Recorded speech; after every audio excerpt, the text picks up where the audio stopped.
Bir Azərbaycanlının abi deməsindən qorxmayın əziz həmvətənlərim.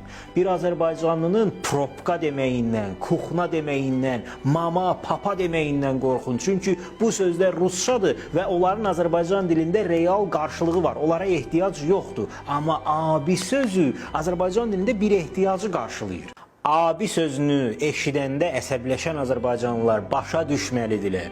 Bu söz bizim dilə keçəcək. Çünki bunun üçün 5 səbəb var, həm də ehtiyac var. Ən birinci səbəb odur ki, onsuz da bu söz bizim dildə var. Yəni bu türk dilindəki abi sözünün yazılışına baxsaz o belə yazılır. Ağa, bey.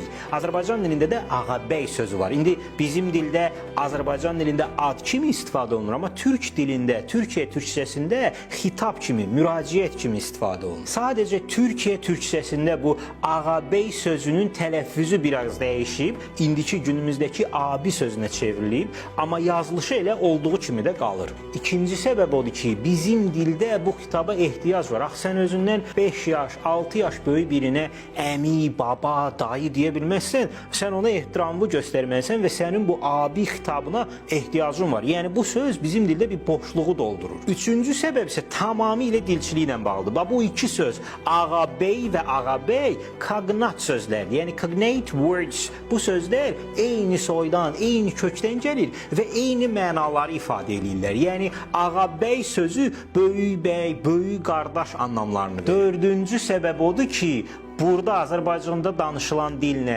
Cənubi Azərbaycanda danışılan dil, Türkiyədə danışılan dil, yəni bu üç fərqli coğrafiyada danışılan dil bir dildir, eyni dildir. Ruslar bizim, farslar da İrandakı, Cənubi Azərbaycandakı soydaşlarımızın bir-birinə inteqrasiyasına əsrlərdir ki, mane olurlar. Amma indi ki, sərhədlər açılıb və internet var, televiziyalar var, bu üç dilin bir-birinə inteqrasiyası davam edəcək. Yəni o vaxt siyasi səbəblərdən bu dillərin ictimai mədəni bütövlüyü pozulmuşdu. İndi o bərpa olunacaq və bu borc alma prosesi sürətlənəcək, getdikcə daha aydın olacaq. Yəni bu üç coğrafiyada danışılan dil bir-birinə daha çox oxşamağa başlayacaq. Beşinci, ən əsas məsələ isə budur.